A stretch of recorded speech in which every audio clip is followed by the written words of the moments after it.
Dans cette vidéo, on va essayer de comprendre pourquoi Ethereum peine à franchir la barre des 3500 $. Le prix d'Ethereum est tombé sous 3500 $ le 7 janvier dernier et peine depuis à franchir ce seuil. Ethereum a chuté de 8% au cours des 30 derniers jours, alors que la capitalisation globale des cryptos a, elle, augmenté de 6%. Les traders ont été déçus des frais de transaction élevés. Ils ont été déçus aussi par la croissance faible de l'offre Ethereum.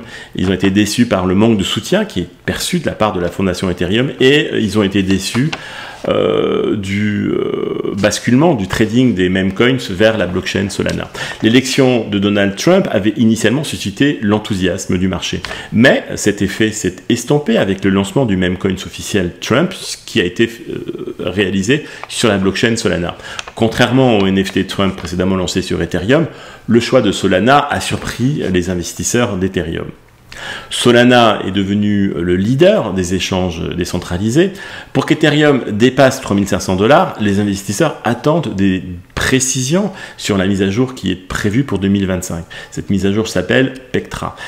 Elle vise à améliorer l'interopérabilité des blockchains, elle vise à améliorer la gestion des wallets et aussi le stockage des données. Toutefois, certains estiment que le rythme de développement est trop lent pour générer des revenus suffisants via l'écosystème des Layer 2. L'impact positif sur le rendement du staking d'Ethereum ou la scalabilité du réseau principal semble aussi limité. Tandis que les blockchains concurrentes continuent d'attirer une valeur plus importante, le prix d'Ethereum restera encore sous pression. De plus, la valeur totale verrouillée, la TVL, dans les solutions Ethereum de Layer 2 a chuté de 25% après avoir atteint un sommet historique de 65,3 milliards de dollars le 8 décembre dernier. L'approbation des ETF Ethereum était censée être un catalyseur majeur pour le prix d'Ethereum.